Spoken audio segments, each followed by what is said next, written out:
Like you look at sobriety and it's like within sobriety, maybe you want to get that 1 year chip or whatever. Well, it takes a year to get a year. So you're going to have to be as patient with yourself as you are persistent every day in making that the goal. I'm knocking doors down with stand-up comedian Josh Johnson. His new special, Up Here Killing Myself, available now on Peacock, is phenomenal. So tell me what's on your mind. Well, it just hurts, you know? When you're poor, all you want to be is not. Laughter's a means to process. It's a way to exhale hurt. Like some people cry, some people scream, and I laugh. Josh does some brilliant stuff in this special, intermixing not only live comedy on stage, but shots of him in therapy. It's just brilliantly done, masterful. We talk a variety of topics. It's entertaining, engaging. Josh is an intelligent guy you are going to enjoy. While you're checking Knocking Doors Down out, don't forget to hit the subscribe button. And if you get a lot out of this podcast, share with a friend. And don't forget the archive of interviews we have. Bam Margera, Brandon Novak, Kat Von D, Charlie Sheen, Edward Furlong, Kelly Osbourne. The list goes on and on of amazing guests that have been on the podcast, sharing how they have found purposeful lives. Speaking of purpose, how about a lifestyle brand with purpose? 5150 LTM. That's right. Not only is it a lifestyle brand that can fit whatever it is you're trying to achieve in life, but they give back to the community. Right now, I am wearing my new 5150 hat, warm leather jacket. As well, I got my new 5150 joggers on that I like to wear around the winter time. And you, the listener of Knocking Doors Down, get 20% off every time you shop at 5150 LTM. All you have to do is use the code KDD20 at checkout and get 20% off. And of course, I said it helps within the community. And how does 5150 give back to the community? Portions of the sales benefit the Carlos Vieira Foundation. Their 3 amazing programs, the Race to End the Stigma, the Race for Autism, and the Race to be Drug-Free. More on the Carlos Vieira Foundation, go to carlosvierafoundation.org. I am compelled to ask you, because the new special, which of people, you haven't caught it, it's all the reason to get Peacock if you have it. Up Here Killing Myself, Josh's special. It's phenomenal, brilliant material. But also the interweaving of like the therapy sessions. Did that come from like personal, like going to therapy and like, there might be something here to pull the veil back and share with people?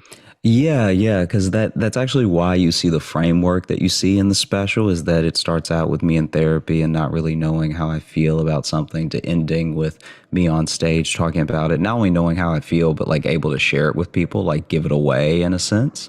And so that's why we mirror that with using the interstitials of like little snapshots from therapy and everything.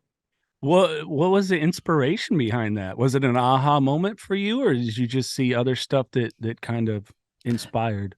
It was a bit of an aha moment because basically I was in a situation where I was, going to therapy at different points in my life and everything. And there was one time where I was talking about something. I don't even remember what I said, but the person that I was talking to said, like, you don't have to entertain me. Like, you don't have to be funny right now. And I was like, oh, and it was like it's such a second nature thing that I didn't even realize I was doing it. I didn't even realize I was trying to like soften the blow through being like, and then, no, right? And so then, I feel like from there I was like, well, stand up in and of itself is not therapy. I would never suggest someone do stand up in lieu of going to therapy. You know what I mean? So I feel like they're two halves of the same coin, but like with either half, that coin isn't a coin. So to me, it felt appropriate to use the structure of both to complement the other, And I felt that as someone that has, sat there on the couch or the chair or whatever, I very much felt in it with you. I felt as the therapist, and I don't want to give too much away. I want people to be revealed in the special, but in the way you close it, making reference to your mental health, that if you didn't have this, that you may not be here. And Yeah, and it yeah. really ties into the name, but it was done in such a beautiful way that it held the duality. I'm like, oh, I'm the viewer. I get to be the audience member, but I also get to sit in the therapist chair at the same time. And Yeah. that's where the tears started to roll for me, like I Oh, I said. feel you. No, I Yeah. appreciate you. I appreciate you watching as well. We've been getting a great response, so I'm very thankful for that.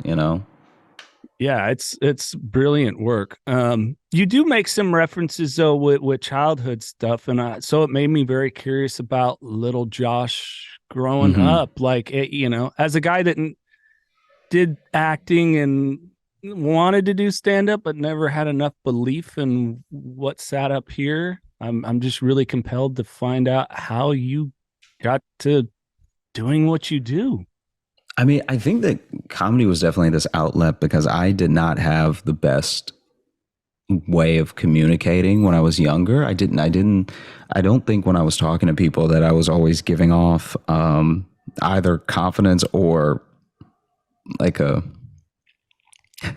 or cognition, I guess. Like I feel like I was like hard to understand, and it was hard for me to put into words what I wanted to say. And comedy was sort of the thing that funneled all that and made me a better communicator and a little bit more empathetic, have more understanding, try to shape what I'm saying for who I'm saying it to, because I think that the best comedy is, in my opinion, universal.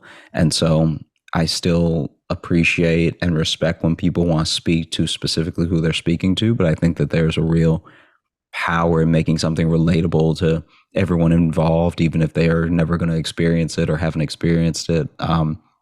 So for me, when I was little, I just didn't feel like I had a ton of friends, and I didn't really know how to talk to people.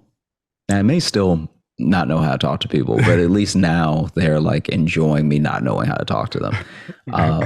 And so, the whole project really rounds out and feels like it is such a great benchmark for where I'm about to go career wise. Cause, the director is like my childhood friend. I went to Jacob Menacci with the concept early on, and he was the one that, not just directing, but in a producing role as well, sort of made sure that this vision of jumping from therapy to stand up was easy to communicate and was very clear and stuff like that. So I really couldn't have done the project without him. And I think that for the most part, I look back at childhood now, and I feel like I had a great childhood in the sense of I always knew people loved me, and I always knew that there was a level of opportunity given to me that a lot of other people didn't have. I went to schools on scholarships. I got to meet people who would later help me in ways to like secure our even more opportunities and stuff like that. So I look back on all that time as like being essential, every part of it, even the unfortunate parts, as being part of what makes that mold of who you become as a person. So I think that for the most part, you get a good sense of who you are by looking back. And I feel like I look back on a lot of things with fondness, even if I don't love, my old neighborhood or anything, or if I'm like, oh, this is bad. Like I recently had to go back to Alexandria for a funeral, and just looking at, like, it was bad. The parts of it that I was in when I was younger were bad, and they're like horrific now. Like you drive through and you're like, this isn't America. There's no way this is America, right? Yeah. And I think that it does give it gives me a sense of groundedness, and like, how can you look back on something with fondness that's like so many mixed parts. Yeah. But it is just how I feel. So it's like it's not as if I have to struggle to feel that way, or if I have to look on some bright side. I'm like, no, there are parts of the town, and there were things going on that were horrible and horrific, but also, I think that most of the cool things in life are warped in some way. So I don't look back on it as like, oh man. I mean, I definitely look. I don't go home that much. Like I don't go, but I still, when I have these memories or when I think about childhood, I think that I needed every aspect of growing up to become the person that that makes the type of comedy that I make. You know, I think that without that, even if I were doing comedy, I'd be doing something very different. Well, and I don't. I think that really shines through in your voice and in your approach. I mean, because there was so much relatable too. I am going to spoil one thing. Yes, when we're younger, Josh, that is the hardest our dick will ever be as a Yeah. middle-aged man. You know, Isn't it crazy? It's it like, is. wow, wow. I used to hurt. Right? Yeah. People, you'll have to listen to get more into that. But it was one of the things that caught me because now, as a middle-aged man, you know, when I was a young dude, that thing would stand up if the wind blew right. Yeah, And, yeah, you know, and if a girl just brushed against you. Now, as a yeah, middle-aged man, it's like, okay, this takes some effort. I've had, you know, improve, keep my diet good and yeah, exercise. And it really just showed that humanity of the cycle like we go through with life, yeah. this process, this shift.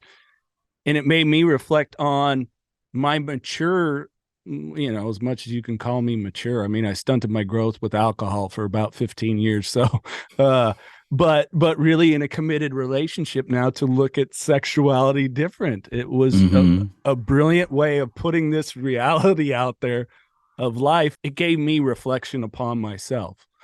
I get you. No, I mean, I also appreciate that people are resonating with like a certain aspect each time. Like when I talk to people about the special, there are some people that really connected to me talking about not having money, and then there's people that connected with the therapy portion, and then there's people that connected with like just one random joke in there. And so I think that the overall expression of it and what I'm excited to do in the future is to create more frameworks like that, because I think that stand up is beautiful art form, but I think that having a situation where it is just someone on stage doing their best jokes for an hour is going to start to only work if one, those jokes are like incredibly exceptional to where you need to hear the next one and the next one, the next one, or if someone's just stupid famous. Like if someone is just stratospherically famous, where you're like, this is a star I'm watching, then I think people will tune in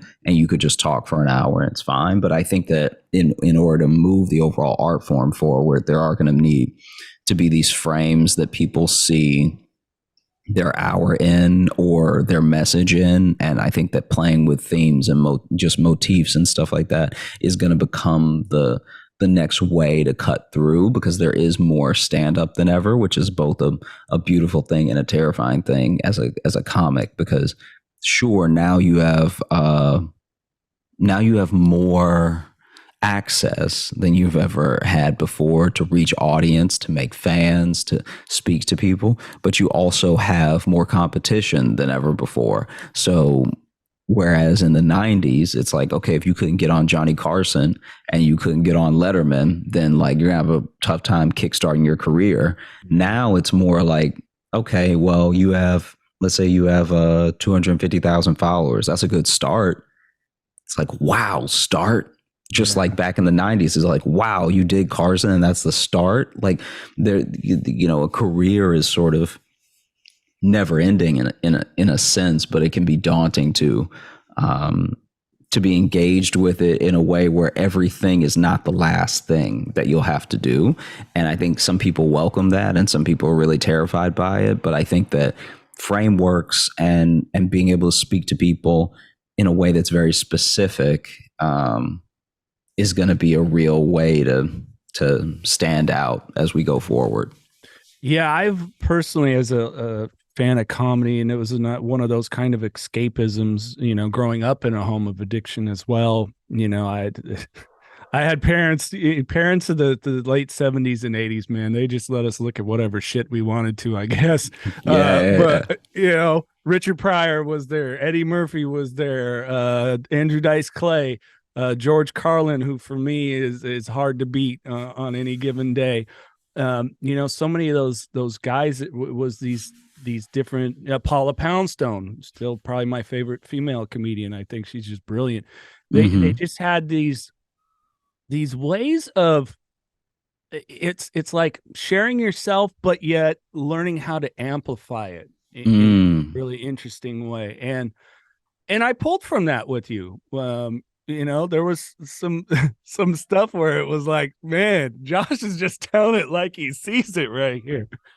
Oh, well, thank you, man. I mean, I think that the thing about Carlin that's going to make him this sort of like iconic and like aspirational comedian to people forever is the fact that he was able to speak concisely enough that you understood what he was saying, but he was able to speak broadly enough that what he's talking about will always exist. Unfortunately, because some of what he was talking about was like how the world is broken. But I think that outside of just some like Zen like level of utopia that we reach that we never thought that we would, I think that there's no way that his words will never be relevant. And I think that when you speak about things that are ever present, like power, people's relationship to government, people's relationship to each other, it's like those are always going to be things that we tangle with. And so not to copy Carlin or anything, but I think that if you speak as broadly as possible with your point of view, you will come to a more universal place where people can understand what you're saying. And there's a better chance of you being able to succeed in making that in making that sort of body of work last for long beyond your lifetime. Like as comics, we only exist technically for the hours that we put out. Like you could hear about someone that was very, very funny, but if they never recorded an album and they never even self-recorded a special, and it's just their friend telling one of their jokes, that's all that comic is to you. Yeah. So, we obviously, there's no comedian dead or alive yet who has been able to clock in the number of hours that would suffice to like fully show an arc in a career and a maturity throughout a journey in comedy. But I think that Carlin has done a phenomenal job with the albums, with the specials, with the books, that we all have a sense of what he would think and what he was like, at least as a stand-up. And so, I think about that a lot when I think about what I'll look back on as a body of work. No, very well put. I stumbled upon a Instagram reel or something with him the other day and talking about some of those premises of he just stopped giving a shit about society as a whole and the planet pollute. Look, the planet's going to outlive us. Stop, but it was, about touching the individual, seeing before the dogma, the religion, the governmental systems hit them, seeing that universe within their eye. And there was something really, he says very freeing, and it helped me kind of be a little bit more free and in doing what I do for a living in the addiction recovery community primarily, but mental health as well. Or just being, hey, if I can connect with that one person and there's something that can resonate here, that's a really beautiful experience that when it's genuine, I've started to realize some people never get that because they're wearing a mask, like you were saying with the therapist that was like, you don't have to entertain me. You can be genuine you. Yeah. I think that the people who entertain us the most are people that make it feel like it's not a show. And so I think that you see the people who are really, really great at comedy or performance, whether it's acting or like spoken word or something, they end up making it feel like an experience that you're having with them rather than something that they prepared for you that's like been premeditated or something. Yeah. How did you brought it up there a little bit ago, the somebody mentioned the growing up broke, poor, whatever term you want to use. How do you think that really framed you for, I mean, comedy's tough, man. it's tough in itself, let alone, you're getting to the point you're hitting the road, headlining clubs, specials out there. How do you navigate that and maintain your mental health? What do you do for you? I mean, I do enjoy doing it. So it's not as if it feels like a chore or feels like somewhere I don't want to be while I'm up there. I've been very blessed that from the moment that I started, I've just wanted to do it more and all the time and stuff like that. There are definitely days where the body is screaming fatigue and, but once you're actually up there, you're having a good time. But I think that for me, I I think that because of my relationship to it and how I still feel about it right now, it doesn't feel like something I need to have any form of escapism from. It sort of is my escapism. So then, I think that one, I am having a lot of distractions and I'm trying to even manage those. But I guess some of what I do is some of those distractions, whether they be social or playing video games or whatever. But I think that I also just find that I'm still so curious about it that I don't need those breaks yet. I think that day will come where you're just touring so much or you're working on so much that you just want to all right, I just don't want to be around this for a minute. I need to take a break, whether it's like doing a few less sets a week or postponing before I go on another tour or, whatever that is. I'm sure those days, they'll come. But I think that for now, it's like, oh, I had this idea. It'll be fun to try it tonight. And so I don't necessarily think about my breaks away from stand up as much. But I do engage in other things. Like I watch a lot of fighting. I think that like boxing and MMA are really fascinating sports because they're a lot like stand up to me, where they are this like loner sport, but you still need a team. So every one of these fighters, no matter how famous they are, no matter how good they are, they have an incredible team around them who doesn't usually get the credit or the glory unless they win, and then they thank everyone individually. And you're the same way as a comic. Maybe you are up there all by yourself, being funny, being smart, whatever. But you have a wealth of experiences and people who, for better or worse, have impacted you to make you the performer or the comic that you are.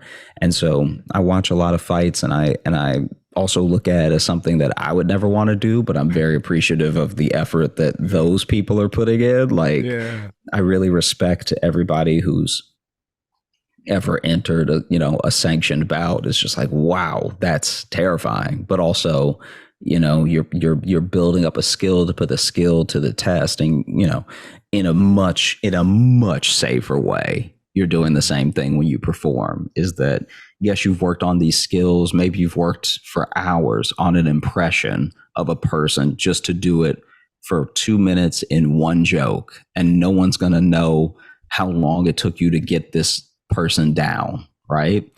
And I think there's something really great about that, and I'm thankful as someone who is not an athlete. I'm very thankful that that with what I do and what any artist does or what any academic does, anyone who is not doing something physical, you ideally just get better with age and time. Whereas an athlete, the clock is running out on you from the minute you start, and you have to pray you don't get any injuries, and you have to pray that the right scout is there, that all the things fall into place. Whereas with something that is artistic, all you have to do is work on your output and give it to the people, and eventually either enough people on aggregate or just the right individual sees your work, loves it, and uses that to lift you up.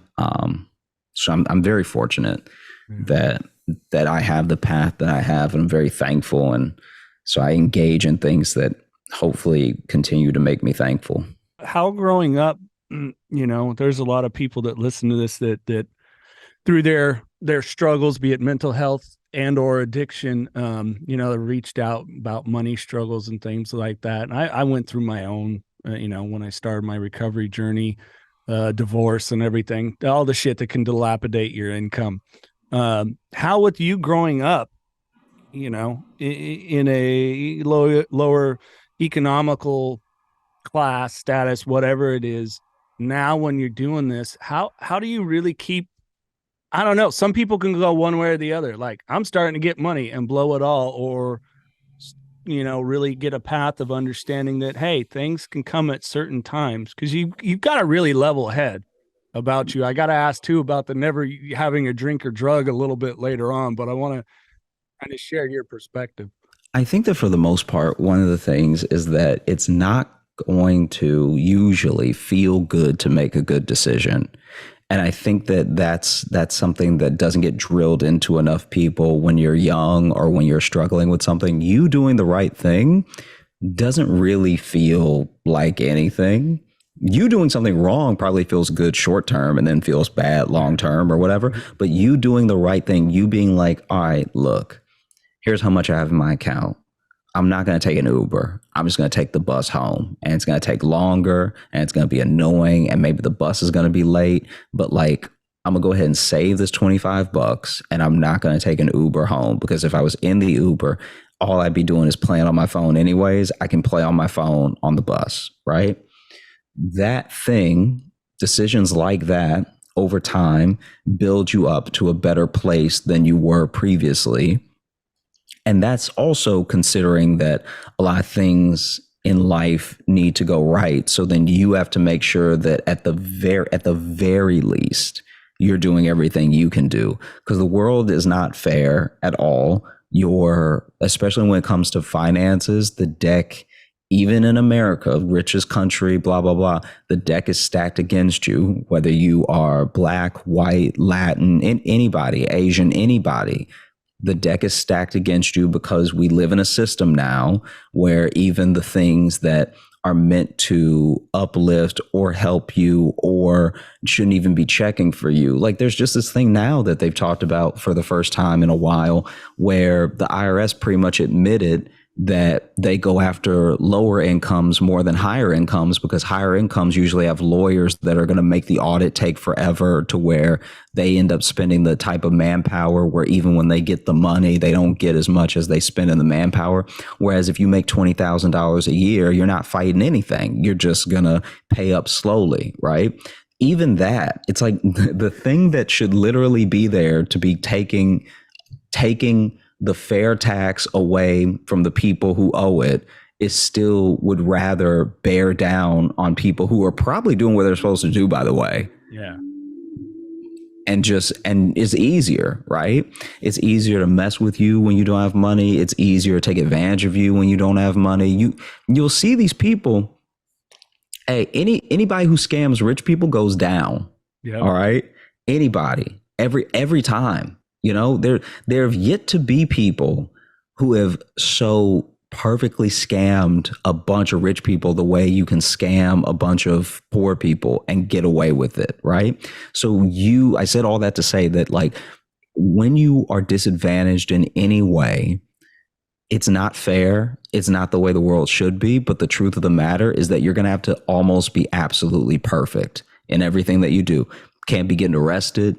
You can't be spending money frivolously. You have to be damn near perfect just to break even, just to get yourself started. That's not fair. It's not right. And I hate it, but it is the truth of the matter, because while we're arguing about what's fair and whatever, there's people who are getting screwed over for absolutely no reason. You know what I mean?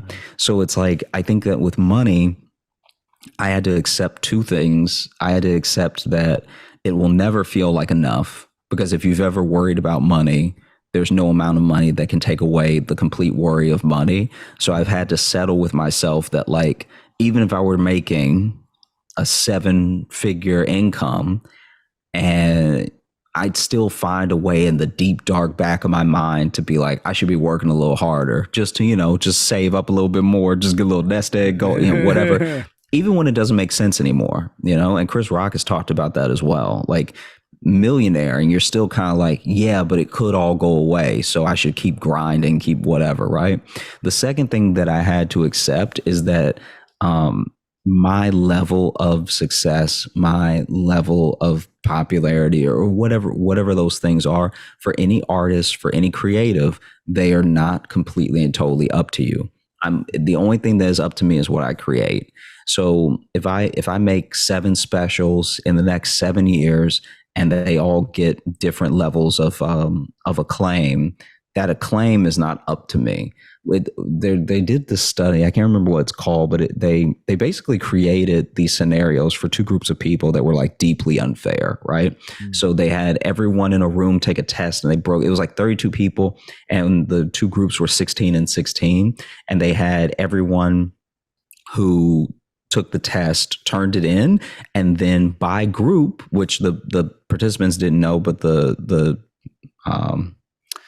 experimenter knew, that by group he was giving everyone money for a right answer, and they knew they get money for a right answer on the test. He gave one half of the group twice as much money as the other group, and then asked them why they thought that they had more money. And the people who got more money were like, well, I guess the people in my group must have turned in our test faster. We must have done this, that, or the other.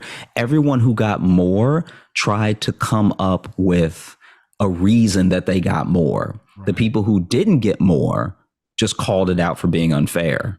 Right.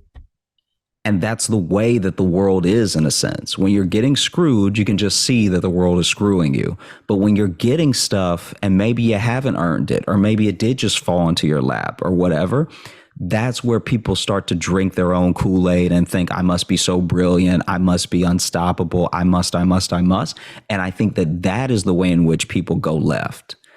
Do you know what I mean? I think that for the most part, keeping a level head is just remembering when things weren't fair for you one way, and now, hey, maybe things are going well, but maybe it's not fair for me in the other way. There are plenty of funny people. There are incredibly funny comedians that I count myself lucky to be able to do the same shows as, right? And we're all going to reach different heights.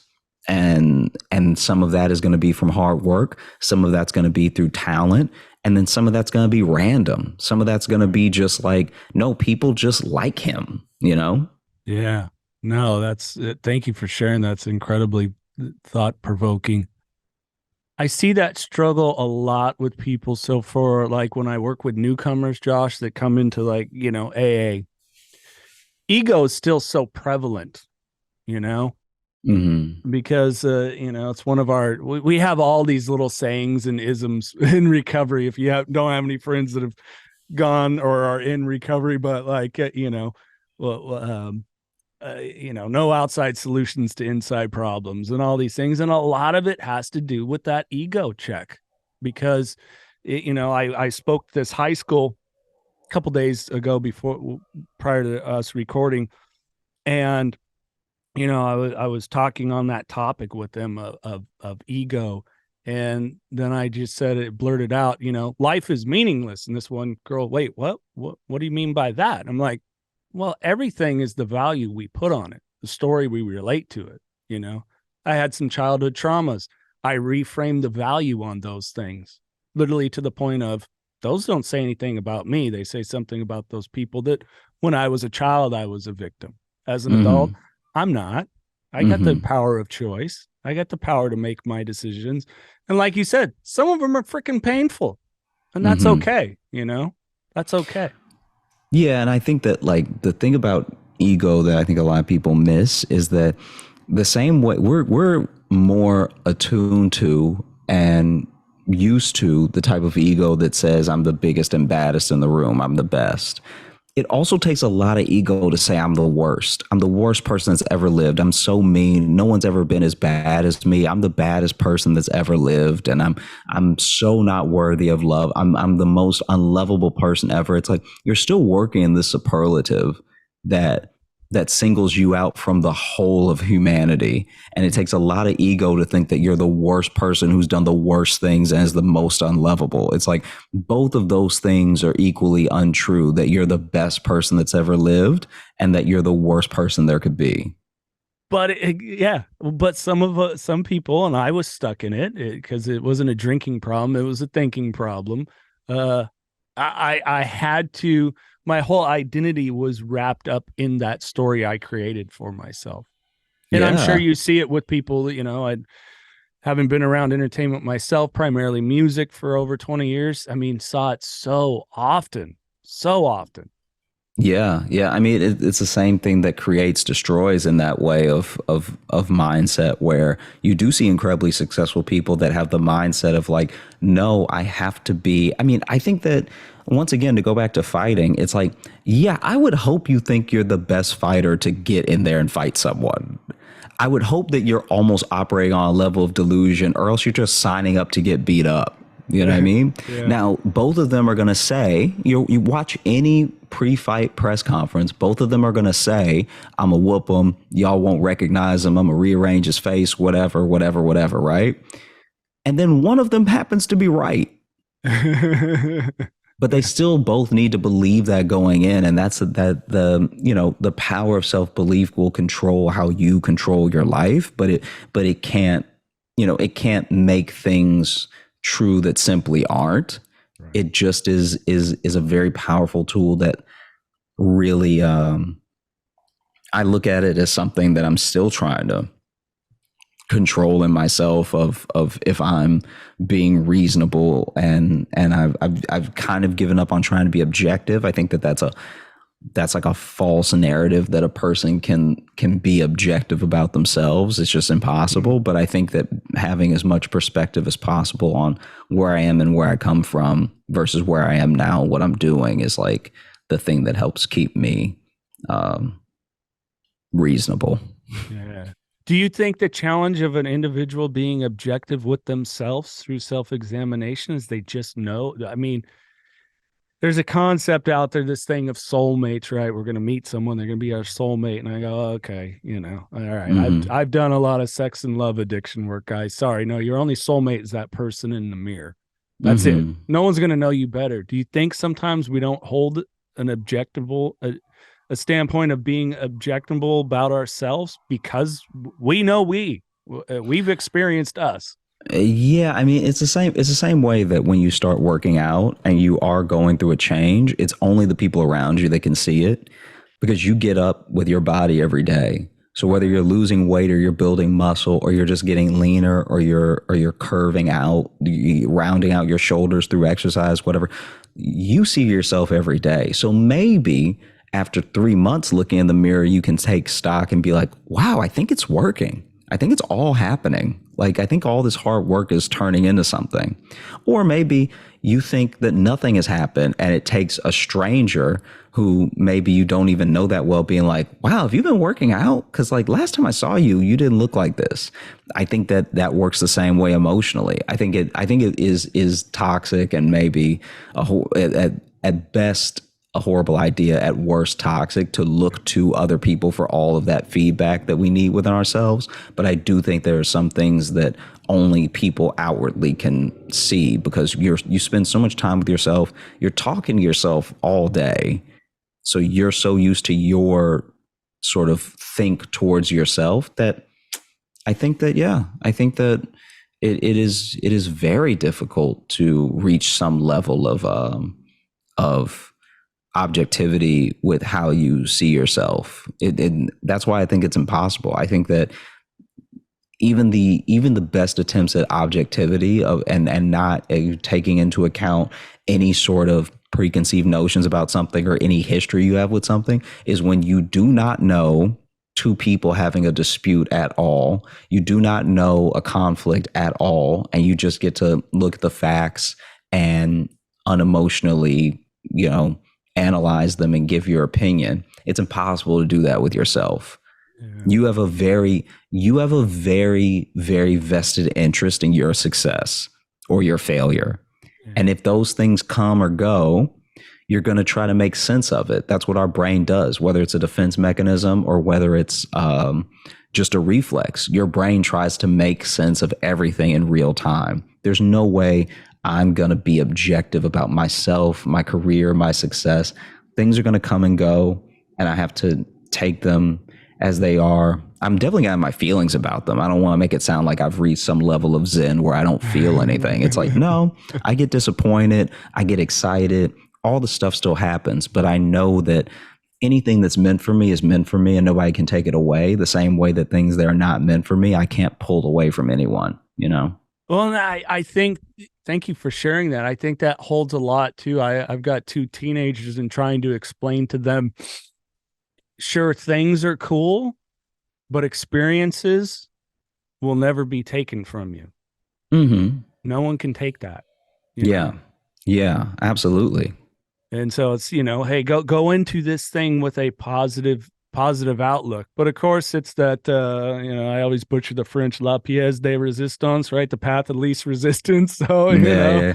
and a lot of people want that. That's just what we've been so well marketed to as a society, that take this pill, excuse me, take this pill, the pill for every ill, whatever it is. You want to lose weight, here's this pill. You want to gain, we've just been marketed at these things that, like, let's say I text you after we talk here or something, Josh, I think I'm going to want to start try and stand up. It's like, you're going to be honest with me. All right, buddy, there's a road ahead of you. Sure.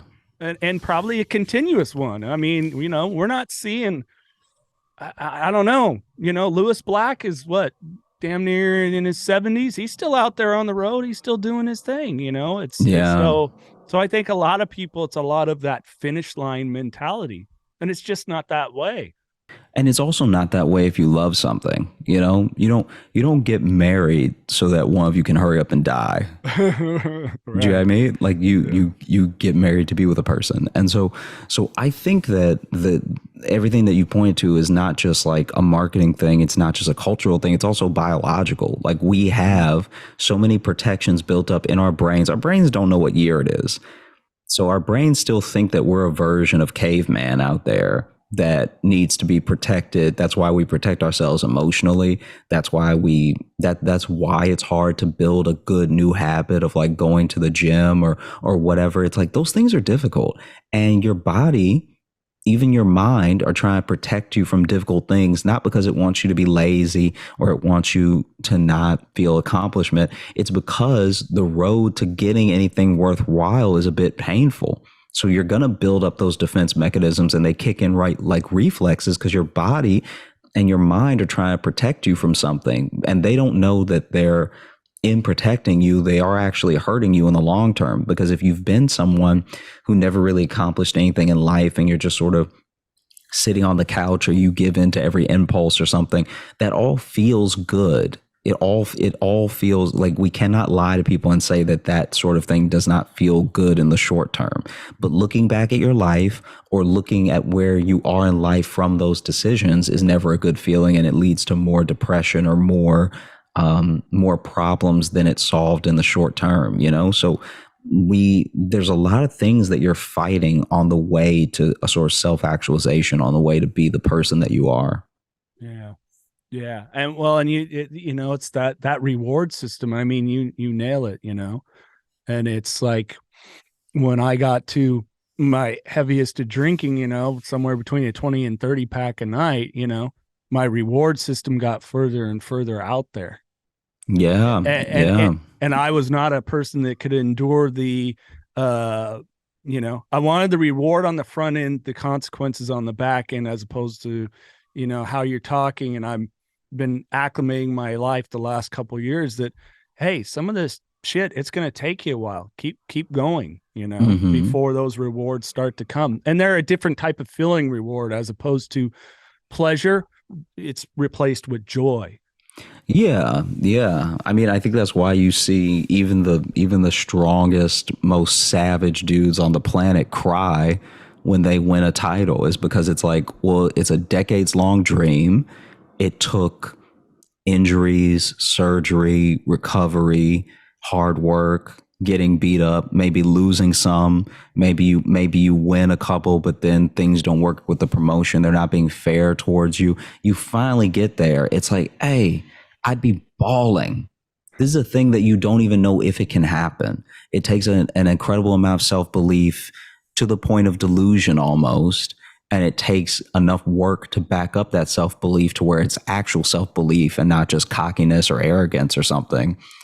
And then it happens. There's nothing like that thing. And I think that even when you're chasing sort of like menial highs, you're chasing a feeling that's like that, but you can only experience that over a long, long period. It's almost like the way that the body works with proteins and fats and salts and sugars and all that stuff. There are things that are soluble over time, and then there are things that you digest very quickly.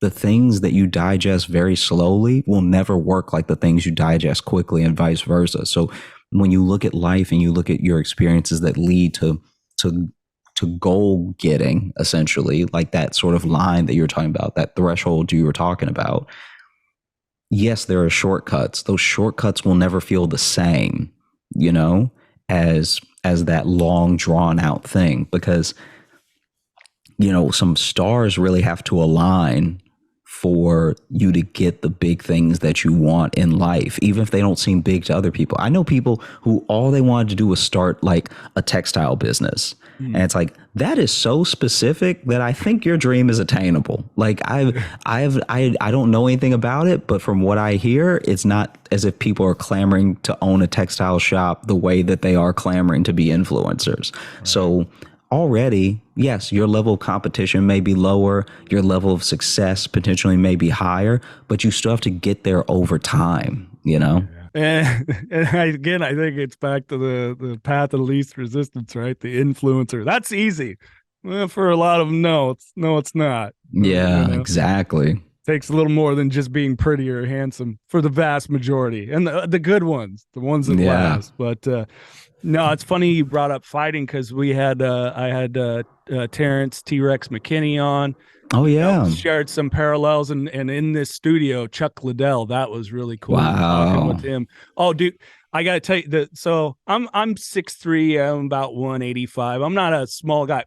His fist next to mine, the thing was about twice the size, and it was a good reminder why I just stuck with jujitsu itself. Never got in there. Yeah, I was like, but no, I'm with you. I've always loved it. I think that's why, as a kid, like movies like Rocky were so big for me, and those kind of things, that continual of that keep fighting. But another thing, and I want to touch on before we get to some random questions and leave you with the final thoughts here, is am I correct? You have never touched a drink or a drug?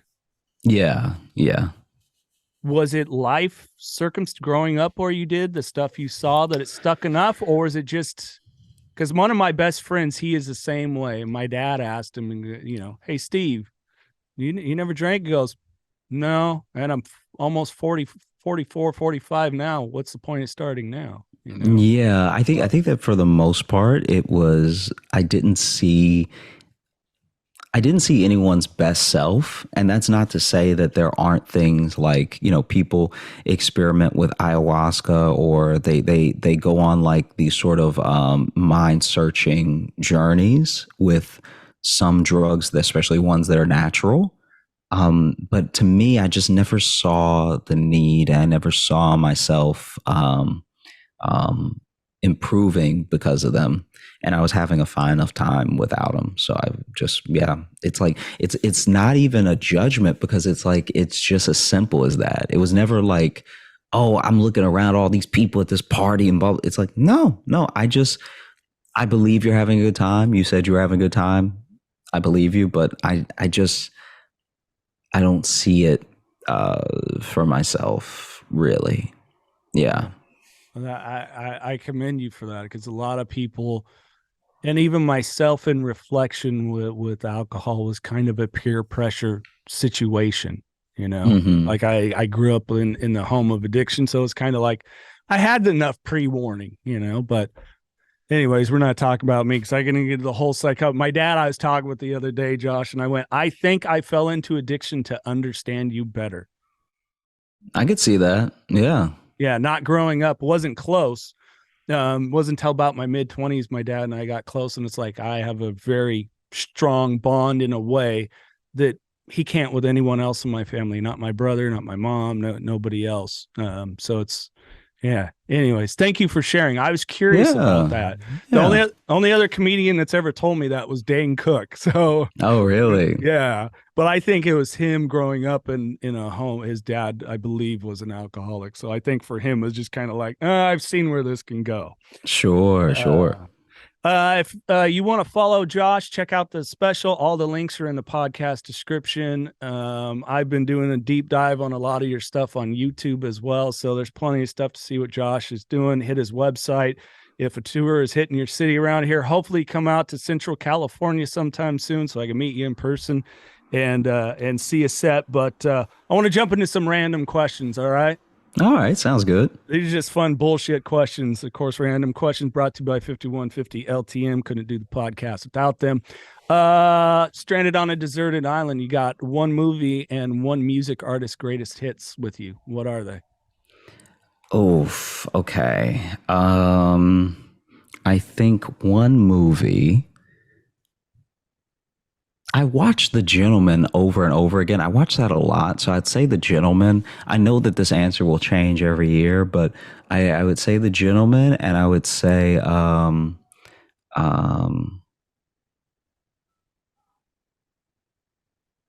hmm, Music's tough, right? music's very tough. I would say maybe Eminem.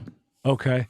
Yeah, because he's actually worked with so many people that even within his greatest hits, you're getting a little bit of variety in there. If you could hit the road, one comedian that maybe you haven't worked with yet, either sitting under the learning tree or just would want to tour with them, who would that be? I think it would be Chappelle because he's clocked more hours of doing comedy than I think anyone around right now. Like people always have these like GOAT arguments, but it's like think about how much he's actually been on stage. That dude will go on stage and talk to the audience for 3 hours maybe. Imagine if you were doing 3 hours per set sometimes. You'd be like how could you not be incredible at comedy and just to get a sense of what he's learned and things that might give me a slight shortcut so that it doesn't have to be 3 hours per show. You know what I mean? Yeah. Yeah, I think so. Yeah. It's just one of the, I don't remember if we were recording yet or not. Yeah, we were, where I said, you made me laugh and cry in your special. There's only a couple other comedians and Dave was one of those. Yeah. That had that power to, I love, people ask why I love comedy. Oh, is it because you enjoy laughter? And I go, no, I think it's the lost art of the storyteller in our culture that's needed out there that might bring you that different perspective. And so for me, I've always found so much value in that. Yeah, I'm with you. No, I appreciate it as someone who does it. Yeah. Well, you're good at it, man. You gained a new fan for sure. No, well, thank you, man. Yeah. Top 3 comedians for you in your taste. It's not it almost doesn't even like the sort of Chappelle, Carlin, Pryor. It so goes without saying that it's like not even fair to. So I'll try to do some more contemporary names. I think that let's see.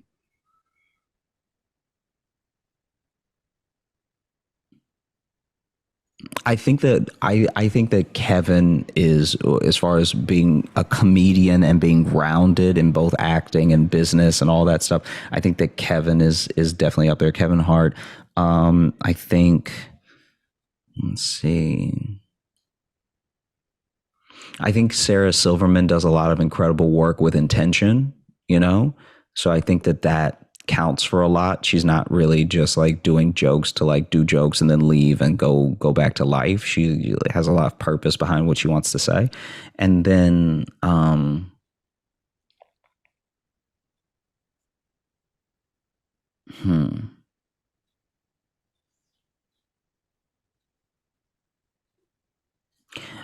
I think I think that for jokes, Mark Norman is like doing really like he's essentially taking what people I felt like used to focus on and do in the 90s and bringing it to now, where it's like his jokes are so tight and they're just so focused on getting to the funny part and like elevating the like craft of joke writing that I think that he's doing really special stuff. Yeah. Yeah, he kind of, not in the same vein, but it's. I mean, if we want to sit and talk like comedians gone too soon, Mitch Hedberg was one of my favorites, and that's when you're sitting there talking about if there wasn't a special or you didn't see him. No one could do the jokes to justice. Like I've tried to tell his jokes to other people, and they're like, "What the fuck are you talking about?" Yeah, But it's yeah, like there's just some of those that beautiful nuance of here's a good one-liner only you could do. yeah. If you could have one superpower, what would it be and why? I think it would be invisibility, so I know what people are saying in the room when I'm not there. Would you really want to know that? I think that I wouldn't want to know it. I'm sure my feelings would get hurt, but I would not want to know it for the sake of being petty, but I want to know it for the sake of giving all of my time and attention to the people who are the most genuinely caring about me. Yeah, I've never heard it put like that. Like when people have brought up, "Oh, I'd want to read minds," I'm like, no way. That would Yeah, sure. no. Sure. I know how deep and dark my mind has gone at times, and it's like slap yourself out of it. That I wouldn't want to know what anyone else's mind is, let alone about me. I don't know. Yeah. That's scary to me. Josh, if you want to just drop any knowledge upon people, maybe people that are struggling, and thank you for being so, not only through your art, but here, open and honest. This is a really great conversation. If we were sitting at coffee, I'd probably keep going for another couple hours. You're just a brilliant mind. But anyone that's struggling maybe with these mental health things or other struggles that you might want to share. Yeah, I mean, first of all, thank you so much for having me on. I really appreciate it. I've had a great time talking to you. I think that the struggling in the broadest advice I could give to anyone who is struggling with anything, whether it be addiction or mental health issues or where they are in their career, where they feel like they are in life, I think that is really important to have equal amounts of patience and persistence with yourself. I think that not everything happens, as quickly as we want. Very few things happen overnight that are well worth it, and it can feel like things are never going to eventually happen. But I think if you are patient enough and you give yourself enough grace, you're going to get there. And then I think that persistence is also key. I think paying attention every day to how you would live your life in accordance with the things that you say that you want is the best way to get there. So those two ingredients combined lead to like a pretty undeniable, unstoppable outcome. Like you look at sobriety, and it's like within sobriety, maybe you want to get that. And I'm not fully familiar with it, so I'm not being flippant. I just don't know what it is, but maybe you want to get that 1,000-day chip or whatever that 1 year chip or whatever. Well, it takes a year to get a year. So you're going to have to be as patient with yourself as you are persistent every day in making that the goal, right? And then you want to go from there to 5 years. It's like, well, that requires a lot of persistence. It requires a lot of checking in with yourself and how you feel in certain situations and where you put yourself in situations, and then all ending up in that level of patience with yourself. If you do stumble and now you have to start all over again from zero, well, be patient because you're a human being. Like you're not a machine whose programming short circuited or something. You don't need to be thrown out. It's that what you want takes time and is tough. And so you're going to need to take time and be tough, Yeah. Josh Johnson, thank you so very much, man. The special course available on Peacock right now, Up Here Killing Myself. Everybody listening, go watch the damn thing, okay? Trust me, it's you're going to be laughing and moved all at the same time. Just brilliant work, Josh, and thank you, man. Real pleasure. Thank you so much. You too. This is the Knocking Doors Down podcast, featuring celebrities, experts, and everyday people who have overcome adversities, including addiction, mental health, and trauma, to live purposeful lives. And that's what Knocking Doors Down is all about.